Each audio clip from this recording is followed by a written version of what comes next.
So, folks, I am honored and pleased to have Dr. Ken Berry do a podcast with me. So, Doctor, thank you for doing this today. It's a pleasure, Chris. I'm happy to help you with all of the causes that you champion. I appreciate it. So, I followed you for quite a while. I'm not nearly as popular as you are, so that's why I'm so honored. But it kind of intrigued me is that, when I started working with Dr. Shafee a few years ago, I kind of reached out to him personally. I was like, look, I like, everybody asked me since they know my past of getting wrecked by conventional medicine, though they expect me to hate doctors. Like, no, I actually appreciate the doctors that actually thought outside the box and kind of went against the conventional wisdom, we like to call it. And you are one of them because I remember in 2021, you made kind of a like kind of was like almost like a public apology. I think you wrote like I am sorry basically for this. So what was the aha moment that kind of woke you up? The aha moment for me was after I had become a severely obese pre diabetic doctor. So I was board certified. I was practicing full time in the clinic and in the ER. And I lived in scrubs, right? And so scrubs have a big drawstring at the waist. And I'm very tall, so I had to wear extra large scrubs. So it's a very large, long drawstring. And I knew I'd gained a little weight, but I had no idea. I got on the scale, I weighed 297 pounds. And so I checked some labs and I was thoroughly pre diabetic, inflamed, all kinds of metabolic syndrome symptoms. And so I thought, okay, I can't be, if I'm a common sense dude like I think I am, I can't be a fat diabetic doctor and then yell at other people for not being healthy, right? So I got the handout from the American Diabetes Association that I give to all my newly diagnosed patients with type 2 diabetes. And I took it home and I followed it religiously for 3 months. Now, your viewers might be saying, well, I wonder what happened. I wonder how much better his prediabetes got. It didn't get any better.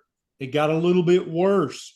That was the wake up moments like, okay. So not only do I not know much about nutrition for humans, nor does the American Diabetes Association. And that's one of the main reasons me and a group of other doctors founded the American Diabetes Society, is because the information and the recommendations that people with diabetes are currently being given, make no mistake, the American Diabetes Association is the preeminent diabetes association in the whole world.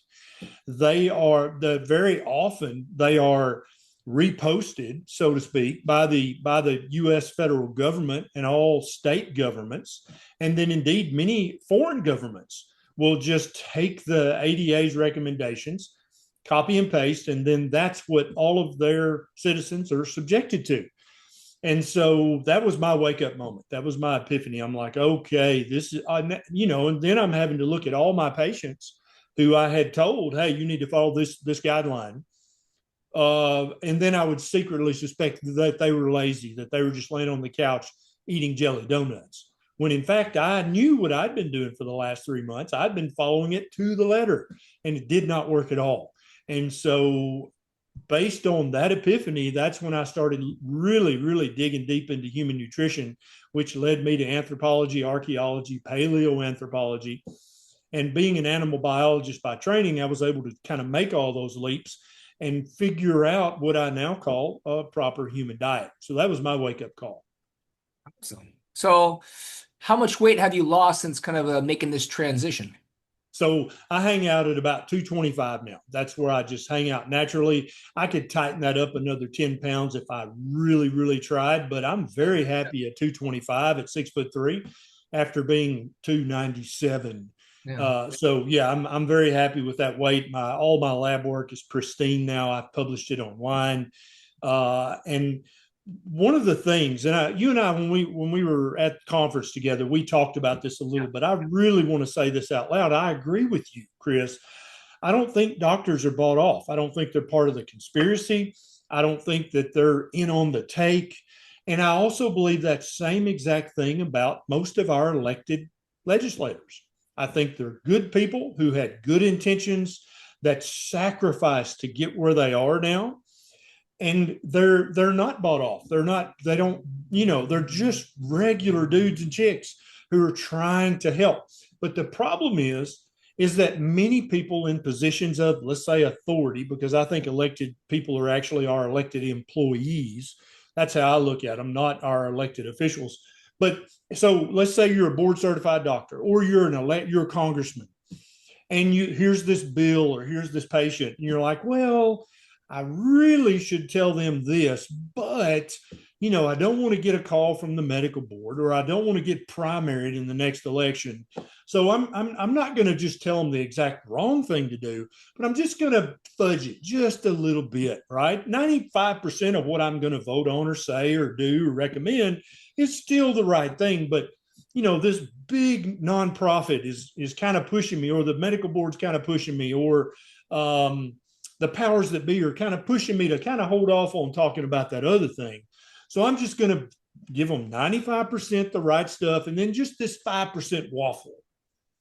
And I don't think a lot of people understand what it's like sitting in the position of an elected official or a board certified doctor. I've done both over the years, and your incentives change. And a lot of people don't realize that, and it becomes very, very hard to say no to that soft power play where it's like, dude, I'm not asking you to sell out all of your morals and ethics. I'm just asking you to go along on this one little inconsequential thing. And you're like, well, yeah, that's true. I don't want to upset the apple cart. So I'll just go ahead. I'll go along with that one little thing. And then before you know it, here's another little thing, and then another little thing, and another little thing. And before you know it, 10 years have slipped by. And now you're effectively acting like you've been bought off, And that's what right? it means for term limits too. You didn't start that way. You started being 100% gung ho. I don't care what it takes to fix this huge cluster that we've got. But then, as years plod by, you make these little concessions, you make these tiny compromises, and they don't feel like much at the time.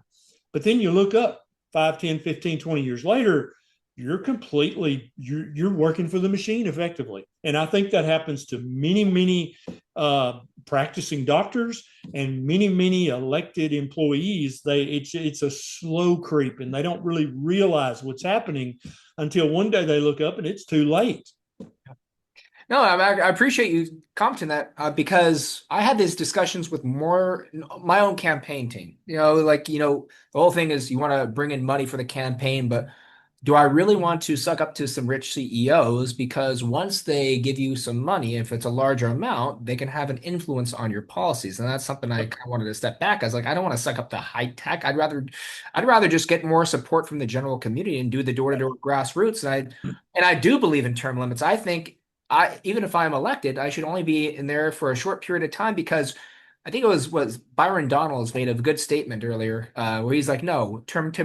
He's like, I'm in office, but I believe in term limits, okay? Because the longer the person is in office, the more they start thinking about themselves and less they start thinking about the people.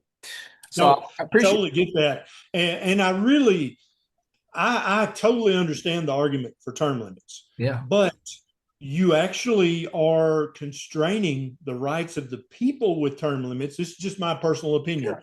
I think that we should only elect ethical and moral people because they're gonna self term limit, just like our first president George Washington. After 2 terms, he's like, nope, that's enough. No man needs to do more than this. I'm going to step aside. Because if you read your history, you know that there were people begging him to remain. There were people begging him back then to become the monarch and to serve for life. There were people back then that were begging him, let's and then we'll groom your son and he can take over. And Washington's like, nope, I'm not doing any of that. I'm going to serve 2 terms and I'm going home, and that's what everybody else should do. I really think that our elected leaders should follow the example of our first elected president and self term limit. That's what I think should happen in an ideal world, which we don't live in, of course. No, we don't live in an ideal world. So I'm not sure if you recall if I ever spoke with Dr. Shafee or anybody else, but um, you know, when you kind of speak out in your voice, your opinions, yeah, you are antagonized. And that actually happened to me because as a former competitive athlete and all natural bodybuilder, then going over to practicing law to thought I was going to go part of like the family footsteps, right? Part of a family of attorneys and judges. And then not only did I get kind of wrecked from conventional medicine, so it's kind of like an eye opener of God's calling to come back to the health industry. But one thing was the mandates that kind of really spoke out. And I almost, this is where you actually have to really get concerned. I'm not sure if this happened to you, but people are trying to report me to the California State Bar more than once for speaking out against the vaccine mandates and these MAC mandates. Like these are not only have I been, I have an obvious bias. I got wrecked from pharmaceuticals, but I don't believe you should be forcing this. If people want to be sheep, yeah, that's voluntarily, you're free to do what you will. But when you're forcing it, that becomes a concern. So your license is always put at risk. And I do Yep. have to ask a question of that. When you were kind of going in, when you kind of had your aha moment, you did your public, did anybody actually ever kind of threaten your license any kind of like way or manner saying that you're going to be promoting like a high fat animal based diet versus, high sugar foods and flipping the food pyramid upside down? Yeah, absolutely. Multiple times I've been reported to the Tennessee Medical Board. Most of the because they have to investigate every complaint. That's how the board's set up in Tennessee, and I think most states. And the vast majority of them were investigated, and then just they closed the book, said there's nothing here. This is foolishness. But a couple of them they dinged me on, and I think that the Tennessee Medical Board, just like most medical boards and most bars, say, well, if we're getting all these complaints, where there's all this smoke, there must be a little fire, right? I think that's the first way they think about it, because most doctors don't ever get a complaint to the medical board, because most doctors keep their head down and their mouth shut. They follow the algorithm, and they don't ever go, wait a minute, this doesn't make any sense at all. They just go along to get along, and I'm not that kind of guy.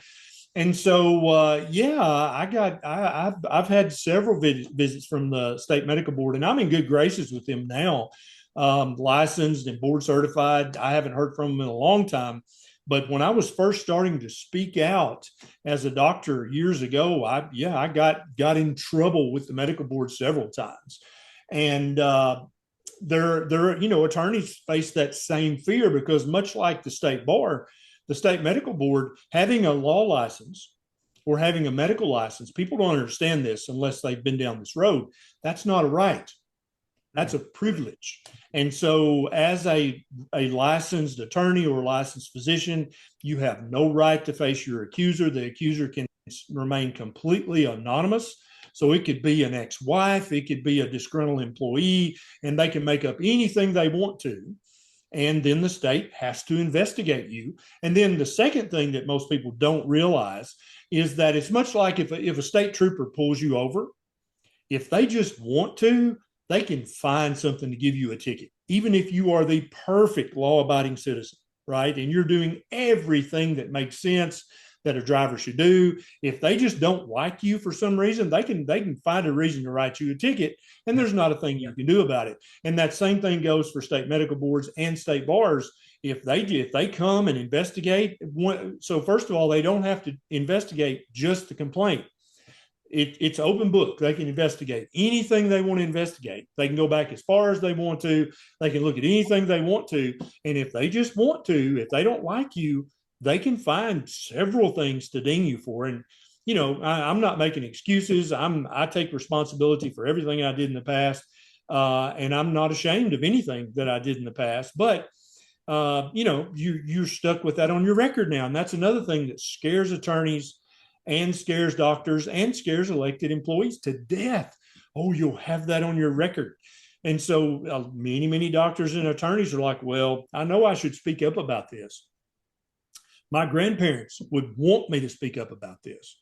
They would want me to do what's actually right instead of what's legal in this case. But I don't want to have that on my record. So I'm just going to keep my head down and keep my mouth shut. I'm not going to stand up and speak up.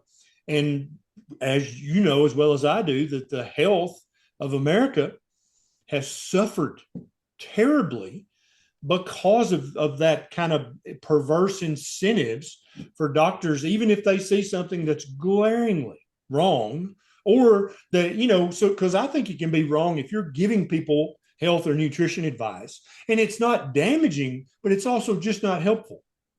No. That's also unethical and immoral, because what it winds up doing is it winds up people will spend years of their life following this advice that's not in any way helpful when they could have been researching, experimenting, reading, learning, and saying, well, my doctor didn't give me any advice, so I'm just going to look on my own.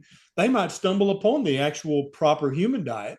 But if they've been given the ADA handout or the AHA handout to this is how you should eat, or worse, some plant-based junk handout, they're actually slowly harming their health by following their doctor's advice. But the doctor will never get in trouble Yeah.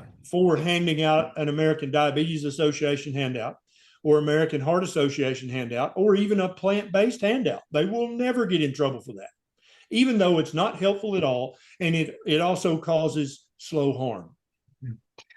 Do you believe that? Well, first of all, let's backtrack. When you had that aha moment and you realized and you tried the like following like the protocol with the American Diabetes Association, what year was that?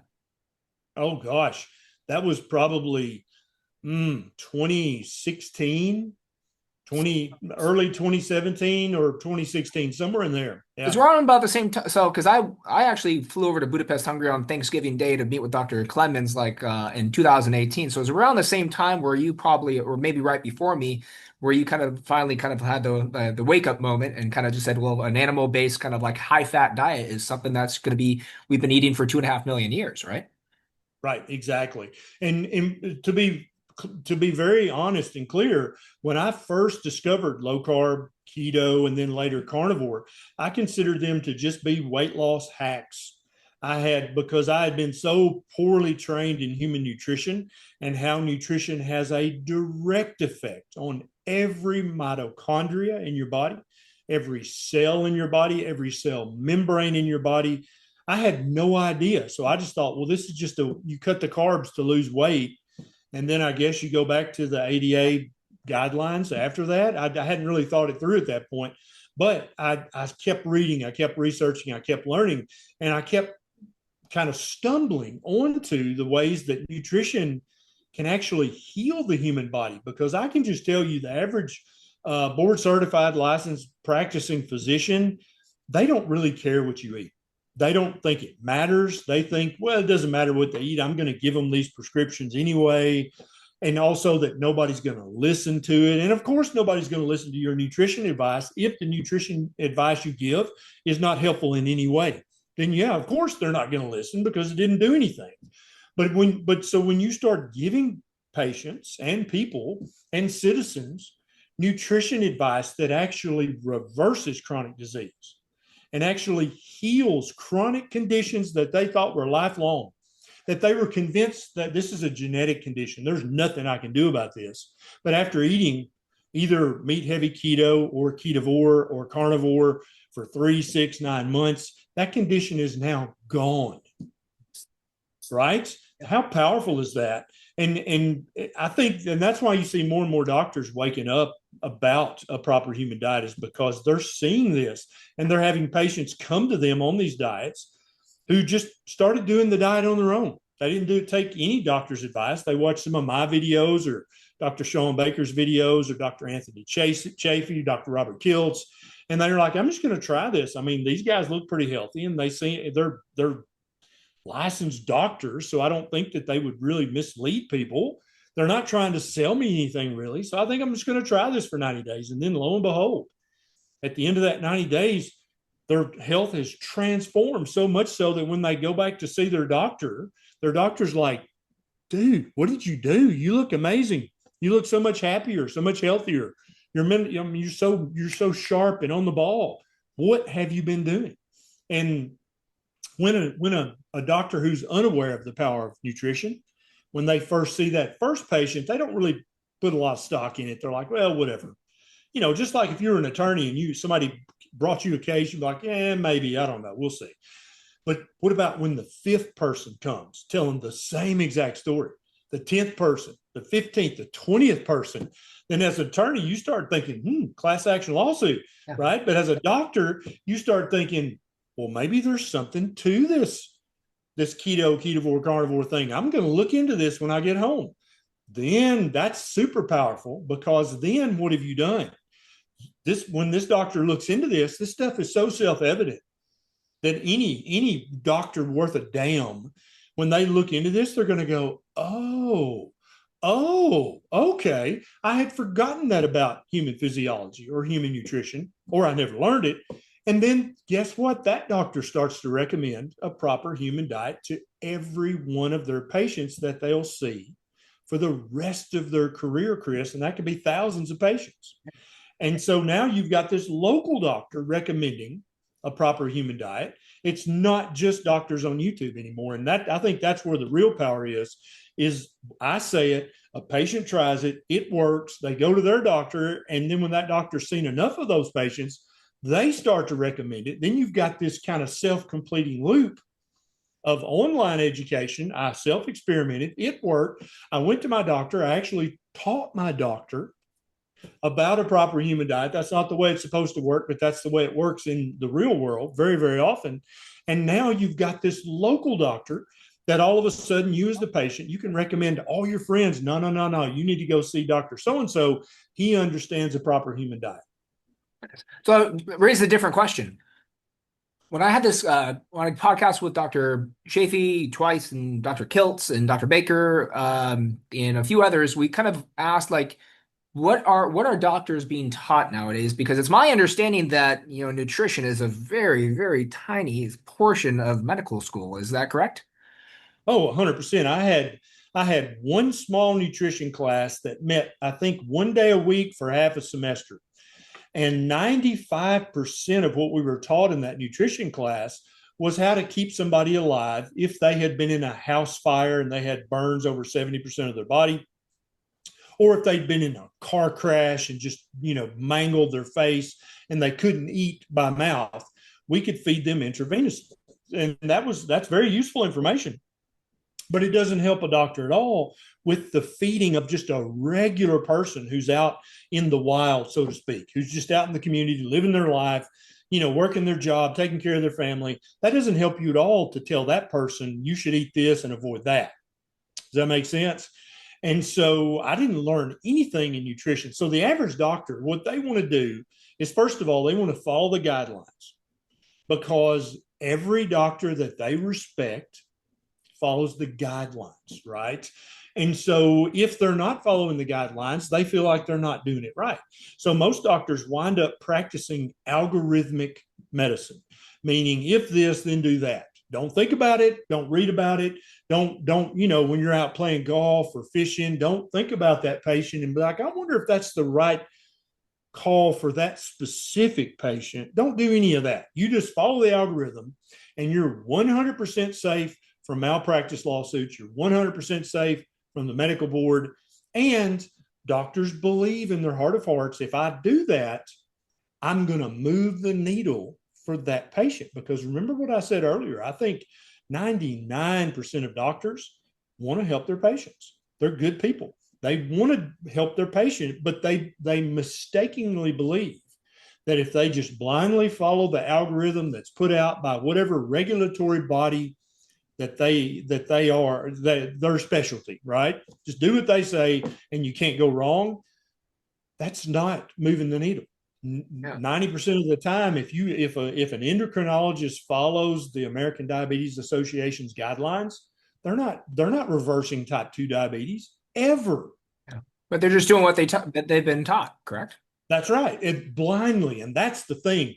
Anybody who has a college degree or a graduate degree, anybody who has a license to do something for the public, I really think that they need to understand you have a fiduciary duty, not just to blindly follow the algorithm.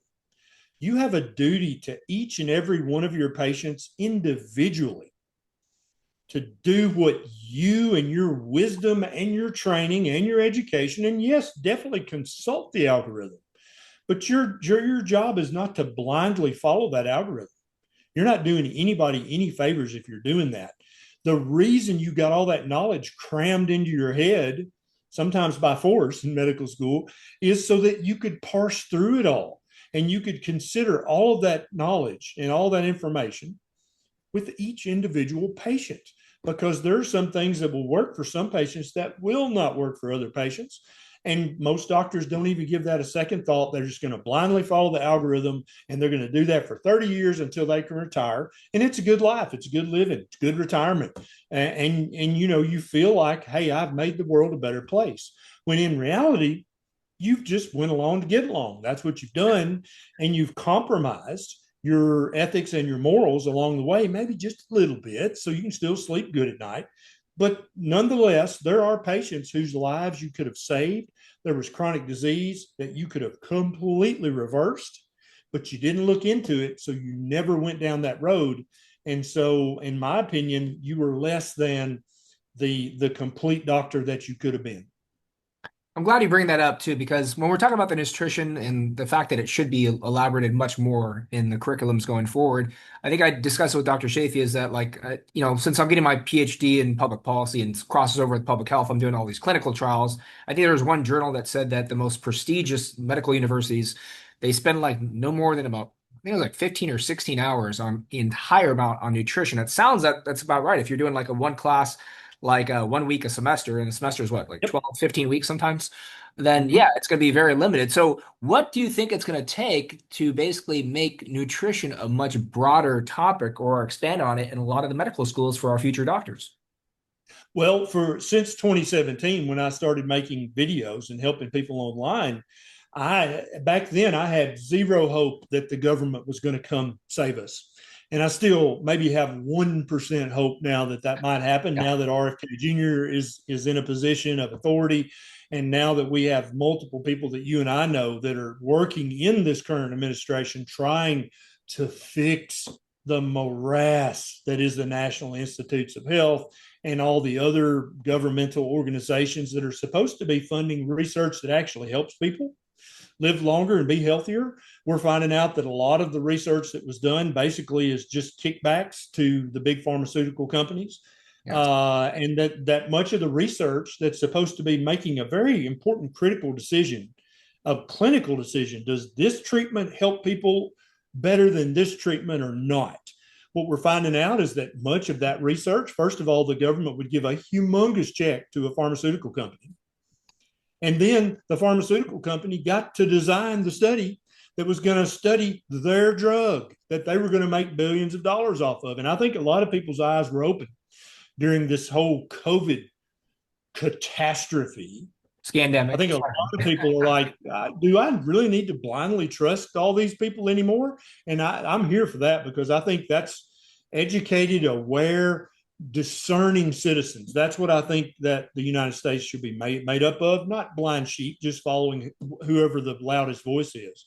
That's not what we need. But I think that there is a place for regulations and guidelines and lawmaking.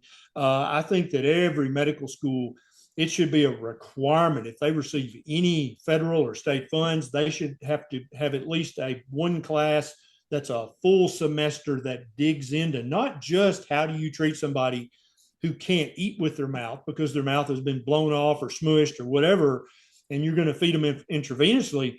You need to be taught how to feed your patients in the clinic who have type 2 diabetes, who have metabolic syndrome, who have obesity, who have fatty liver. Any doctor who's trained appropriately should never believe or say that obesity is genetic. Any doctor who says that, they're not using any of the brain cells that God gave them Yeah. or any of the knowledge that they were taught in medical school. They are literally just repeating what they've been told. That's not true. Obesity is not genetic. You do not have an Ozempic deficiency. That's not the solution, right? That is the solution if you want to make big pharma billions and billions of dollars.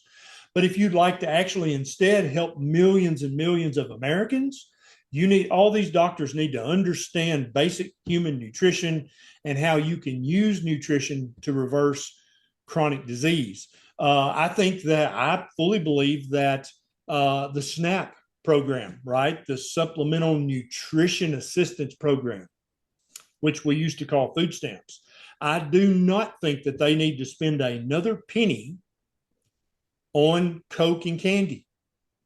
I mean, I was on food stamps years and years ago when I was a young student and had a young family trying to get by.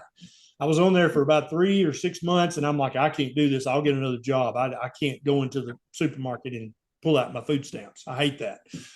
But there are many people who have no other choice right now. They're a young family. They're trying to get their college degree. They're trying to find a good job. They should be protected from the metabolic disease that comes from drinking Coke and eating candy. That they should not be able to use SNAP benefits for that, food stamps for that. They should be protected from that because they don't have a degree in nutrition. Coca-Cola's advertised on television. The candy's right there when you first walk into the supermarket. I guarantee you a lot of these young people think, well, if it was so bad, I couldn't use my SNAP benefits to buy it. If it was so bad, the supermarket wouldn't put it right in the front of the store. Does that make sense? These people don't know about nutrition. They trust their government and they trust the supermarket to not poison them. Now, and that's the adults in the room. What about their children, Chris? That's who Yeah. keeps me up at night. The children of parents who are on SNAP benefits, who are on food stamps. These children are 2, 3, 4, 5, 6 years old, and they're already developing metabolic syndrome because of what's legal for their parents to buy with food stamps. How's that okay? Right? These kids are developing type 2 diabetes by the time they're 10 or 11 years old. That shouldn't even exist. But their parents are trying to get that college degree. They're trying to get a good job. They're on SNAP. It's not their fault, but this is their problem because they don't know that they can't trust the federal government. I guarantee, if you ask the average SNAP parent that gets SNAP benefits, do you think the government would allow you to buy something that's actually harming your children on the SNAP program? Because you know the N in SNAP stands for nutrition. Is there any nutrition at all in Coca-Cola? No. Is there any nutrition at all in candy? No. So why are we using taxpayer dollars to basically help Coca-Cola and Pepsi and Mountain Dew and Dr. Pepper make millions of dollars a month by allowing people to buy this on the food stamp program? You tell me that's like through the looking glass crazy, is it not? Well, that's about the same. That's the main issue is that the pharmaceutical companies have all the power right now in Congress and overall our education of our public's health. And when it comes to those with lower income communities, they're actually not as educated. They're more easily to manipulate from this federal government too. And that's why it was my hugest concern about who is funding all these medical institutions, because most of the bigger donors of the medical institutions are big pharma. And Yep. that is one of the reasons why it may be, I think Dr. Kilt says it may be futile to try to change a medical curriculum going forward. It's not going to, nutrition is not going to be a major aspect because I think he told me that a huge portion of your medical training is actually pharmacology now. Is that correct? Is it Oh, basically? Yeah. 100%, 100%. Well, let me put it this way. Anytime, if you're in medical school or medical residency, the training after you've got your MD, and now you have to train anywhere from 3 to 10 years, depending on the specialty.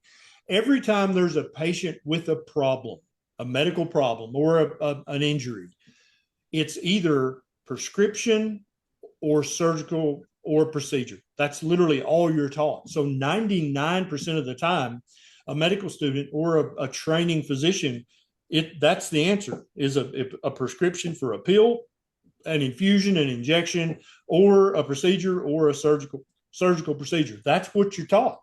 I don't remember a single time in my medical school training or in my residency training. So that's 7 years of training. Not a single time was I ever said, well, we're going to treat this patient with diet. What we're going to do is we're going to educate them. That didn't happen a single time, Chris, not a single time. And I suspect it's that way with every other doctor's medical and residency training as well. Not a single time where they ever said, we're going to treat this patient with dietary changes. And I think Dr. Kiltz has a point. I think that it's almost futile to think that we're going to change the medical school curriculum, that we're going to change the My Plate guidelines that the federal government puts out, that we're going to change the American Diabetes Association's handout that every new diabetic gets. I think it is almost futile. And that's why I still daily reach out to just regular people, one at a time on my YouTube video saying, hey, do you have this disease? Then do the following things and that disease will go away. I think that's the long-term solution because you know yourself, there's over 1 million people around the world right now using a carnivore diet in their personal life to reverse type 2 diabetes, fatty liver, obesity, metabolic syndrome, hypertension, mental health issues, autoimmune issues. What happens, Chris, when that becomes 5 million people? What happens when that becomes 50 million people? At some point, you're going to have this bottom up grassroots almost rebellion or revolution of them saying of just citizens saying you got to stop saying all this stupid crap to your patients. You got to stop this because you're obviously wrong. I understand that you're making Coca-Cola and Kraft Heinz and General Mills and Kellogg's millions of dollars, and I understand that you're making Eli Lilly and Pfizer and Merck billions of dollars, but you're harming your citizens. You're harming your patients. You're harming your clients. Don't you want to stop harming people and start actually helping people? I mean, in the United States, it's actually become a defense issue. There are so many U.S. citizens in their late teens, in their 20s and early 30s who have metabolic disease, who are obese, have type 2 diabetes, have fatty liver, are already having metabolic complications that we can't even fully staff the Army, the Navy, the Air Force, the Marines, the National Guard. They can't find enough recruits because there's so many people with metabolic disease. At what point does that become a national security concern? I would opine that they're already talking about that behind closed doors in DC. And actually, that's Right? what I was going to bring up too. I think they probably are, and you may know more Yeah. about than I do. So I had some discussions with people from, so I'm more connected with the Air Force just because since I used to be a former competitive wrestler, some of my teammates went into the Air Force in different branches of the military. So most of my friends went into law enforcement and military. That's why I have a huge support for Blue Lives Matter and a lot of other aspects. But it's my understanding that the Air Force are already talking about, how a lot of them really can't perform, or how a lot of the people in the military are getting so sick that they need to make some changes and they don't want to rely on this BS pharmaceutical crap, that they need to start making some dietary changes.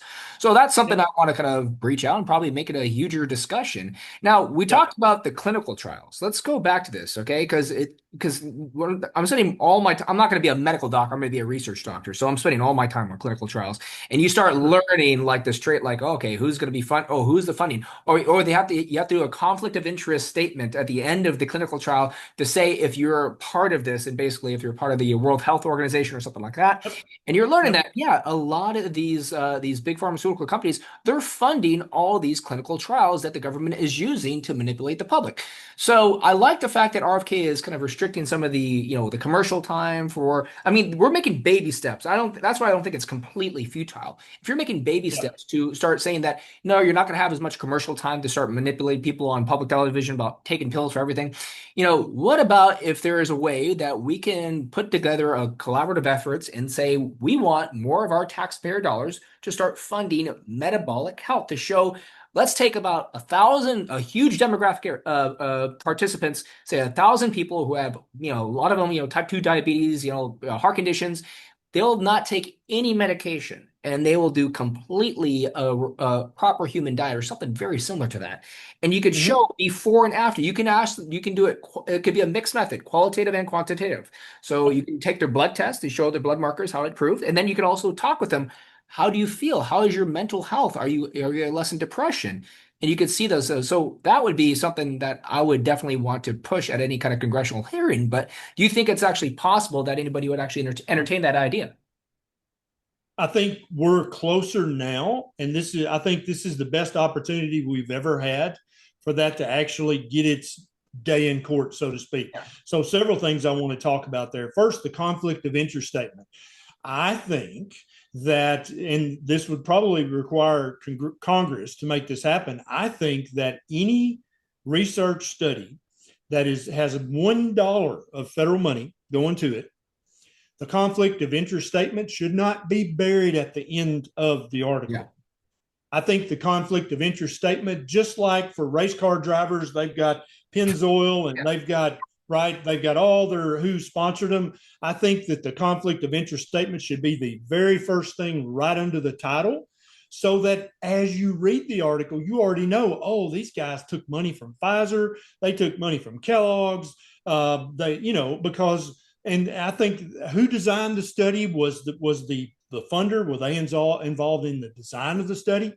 How many of the researchers either were employees of the company or owned stock in the company? Because both of those things have to be revealed in the conflict of interest statement. But if the conflict of interest statement is on page 52, underneath the works cited, and nobody reads the works cited, right? You stop at the end of the article. You don't go past that. Why not put the conflict of interest statement at the very beginning, right? Number two, the federal government gives, I don't know how many hundreds of millions of dollars a year out for research. So you would just suspect, as a tax-paying citizen, that they're probably going to give the bulk of that money to research the conditions that are causing the most suffering and the most death and causing the most in healthcare expenses. You would just, as an average Yeah. common Yeah. sense citizen, you would think that's probably what they're spending the bulk of that research money on, right? Well, guess what? It ain't. It's not even close. Because if you were going to spend the bulk of the money on what's causing the bulk of suffering, sickness, disease, early death, nursing home admissions, hospital admissions, it would be type 2 diabetes, metabolic syndrome. That's where 80% of the federal dollars should be going. Guess what? It's not even close to that. So that's something that a congressman could be vocal about, could have hearings on, and could try to get some legislation passed. And then hopefully in the actual executive branch, people like RFK Jr. and others could be saying, hey, why are we spending $100 million on something that some infection that only happens in Africa? How does that really help the U.S. taxpayer that actually paid for all this? How is it helping them? Because I don't really think it is. I think we should probably, what's that average taxpayer, what's he or she suffering from? What's their mama suffering from? Why are they now bankrupt because their dad had a stroke and they had to mortgage the farm because he had type 2 diabetes and he had hypertension and he had metabolic syndrome? Now they're having to mortgage the farm or sell the farm to pay for his nursing home, because you can't have Medicare and Medicaid and still own a farm. You got to sell that farm. Yeah. And destroy the family's inheritance because of, oh, we did all this research on this little virus in Africa, but we didn't really do much research on type 2 diabetes and how it is easily reversible with a proper human diet. And then here's another thing that I'm increasingly, because I'm becoming increasingly involved in state level politics, not I've so much noticed. at the top, Yeah. because I really think the federal government is a lost cause. But It I is. think I would say that in a lot of respects as well. we can maybe have a little traction at the state level. So that's where I'm putting my efforts, in addition to just reaching out to individuals. But I think even if a congressman, a junior congressman, right, a freshman congressman, you might not be able to introduce a bill that goes directly to committee, passes committee, and is on the House floor for a vote. You may not be able to do that for 5 or 10 years, right? But what you can do is you can run your mouth, because there's always a gaggle of reporters outside every congressional hearing. And if you show up and you're boisterous enough and you're loud enough and you're controversial enough, they're going to let you have 10 or 20 seconds on CNN, Fox News, MSNBC, somebody. And if you're able to get on air, type 2 diabetes is completely reversible, but they're in there talking about, we're going to send $50 million to the For Antarctic. condoms, right? Right. For condoms for frogs. Then what the hell? And if you're controversial enough, even as a freshman congressman, there'll be people who watch that and go, yeah, that is kind of dumb. And wait, did he say type 2 diabetes is reversible? My doctor's never told me that. I'm going to look that up. And lo and behold, Chris, there's a YouTube video that says how to reverse type 2 diabetes with diet. You just literally saved someone's life as a freshman congressman who was put on some stupid committee that nobody cares about. But yet, if you get out there and run your mouth, and I think that same thing applies to freshman senators, to people in the executive branch of the administration. If you know the truth, you need to be spitting the truth. You need to be saying it out loud. You need to be saying it loud and proud, because maybe you won't get any traction in the actual legislation that's crafted and passed. But if one person watching Fox News or MSNBC, if they hear what you say, and that's just you planted that seed, and they're like, huh, I didn't know you could reverse fatty liver. I'm going to look that up later. You just saved a life as an attorney and as a freshman congressman. That's the power I think you have, because you've got that bully pulpit a little bit, and if you're inflammatory enough, they'll put you on air. Well, I'm very offensive. I think if you'll probably go back, you'll realize there's a reason why I got kicked off of LinkedIn probably a dozen times for being outspoken. But Hey, I'll try to limit the four-letter words for a lot of different reasons, though. One other thing I was going to just talk about, we've got probably maybe 15 minutes left or so, but because we're talking about a lot of changes that can be made, getting more vocal and more people get attention. And if you keep pushing it, it will happen too. One thing I was always going to address is the mental health, and I think you actually brought this up at when I saw you at Meatstock too about the mental health. And one thing I'm concerned about is because a lot of my friends are, they're principals at private schools. I was in private school most of my life, but I still have family in public schools, and I'm seeing the mental health of the children just completely plummet. But right here, absolutely. this is where I had a good conversation with Dr. Kiltz at dinner last week before that animal movie premiere in Hollywood. We talked about like how the mental health, but he said it's mainly just it's plants and toxins. I'm like, I think it's a little bit more than that. And Yeah, so if would you say it's going to be a fair statement that the mental health is not completely diet, but it's mainly diet, but there's other kind of factors that can worsen the mental health for kids nowadays? of course, of course. But people have here's so several things. Yes, I totally agree with you that diet does play a significant role, but it's Very- not the only cause of mental health issues. There is some of it that is at least partially genetic. There's no doubt about that. At least some of it is from early trauma that's not appropriately dealt with. That's absolutely true as well. And there's a host of other reasons. But something that everybody listening to this, they need to understand, and they need to just know it in their heart. Your brain is part of your body. What you eat is what your brain is built of. Chronic brain inflammation can contribute to mental health disease or make mental health disease worse. What you're eating can contribute to that chronic inappropriate inflammation, right? And I can tell you, we've got a private community. We've got over 5,000 people in there, and we've got people who have reversed chronic medical, I mean, severe psychiatric disease.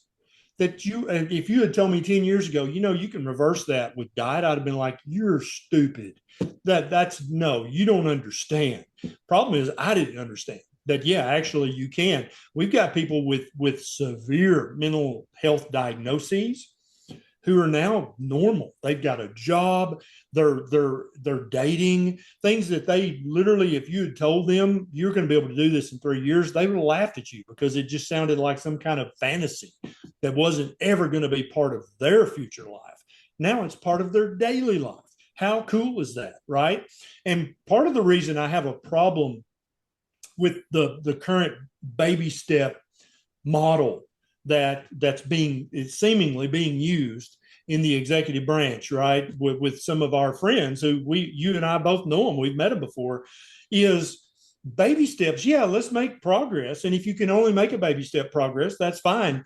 But the problem is a lot of people, well, let's just take the artificial dyes, right? That we're making progress on that, and that's definitely a baby step, but it's a tiny baby step. Because here's the thing: if that those young parents I talked about earlier, they're using their food stamps, their SNAP benefits, to buy Lucky Charms and Sugar Smacks and Frosted Flakes for their kids, and now all of it, and that kid's developing pre-diabetes from eating that every morning, right?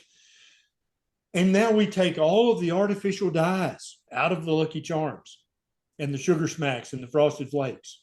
Well, yeah, I mean that's obviously less bad for that kid, but is that going to reverse that poor child's prediabetes?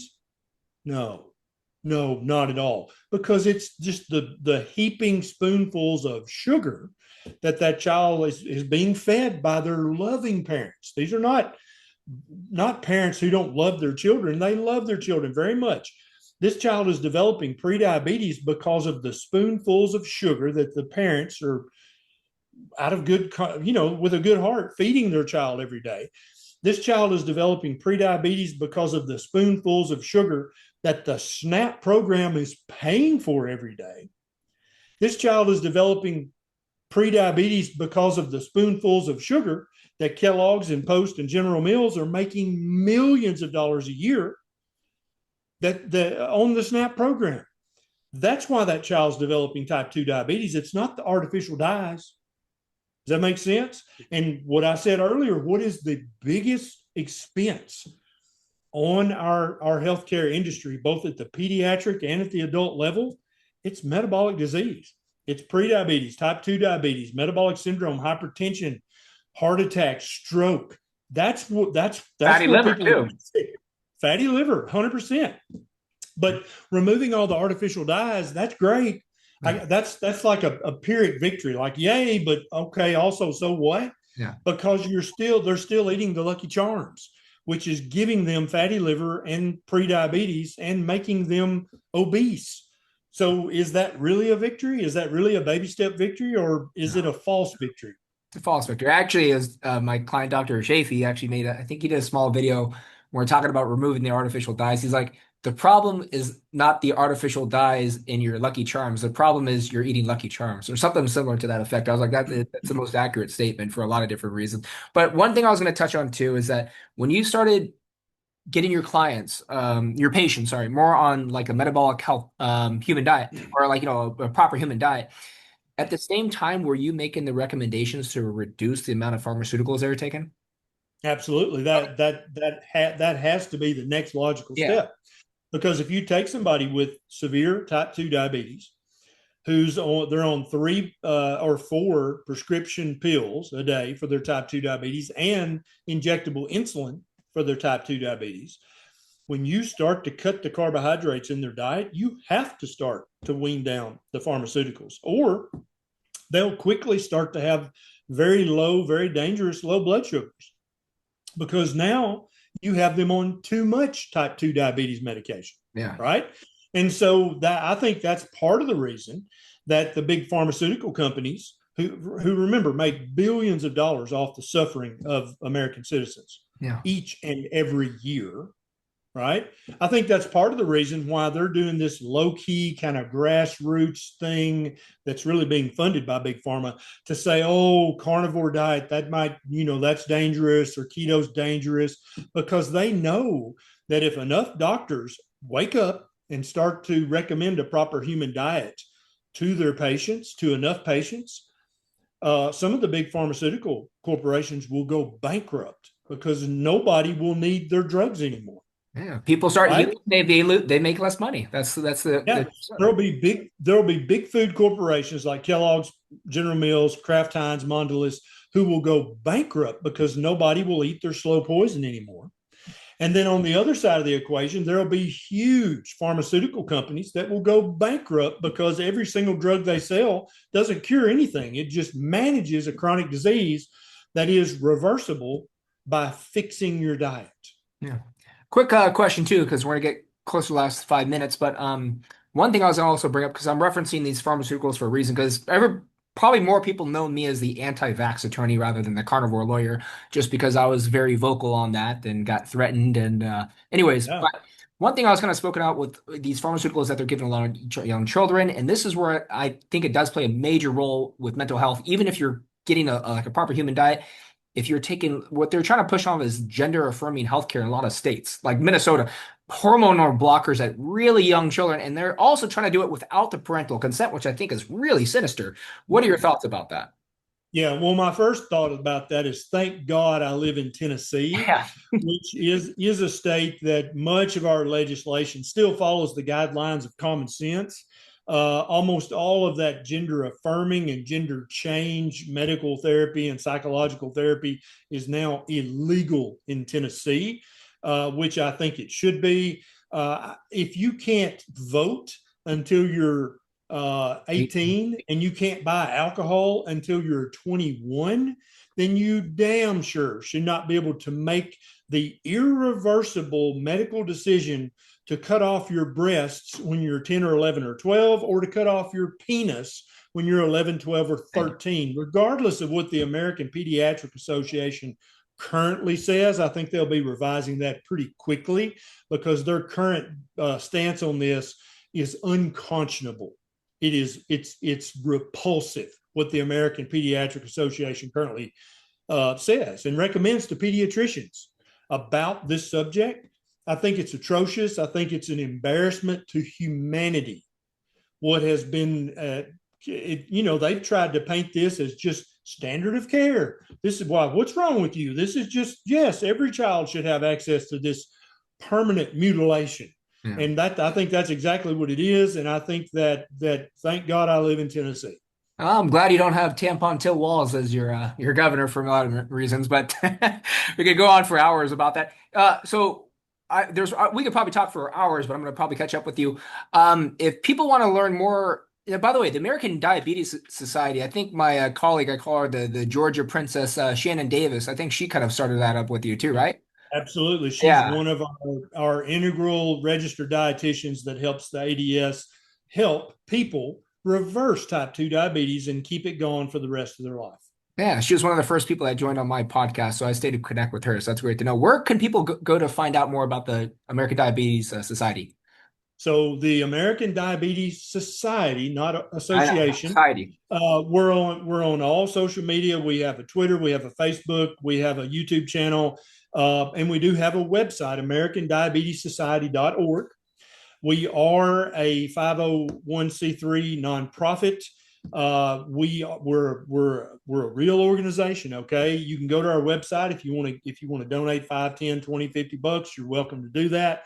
If not, you can also just print off our PDF and hand it out to people at your church who have type 2 diabetes, or people in your civic organization who have type 2 diabetes.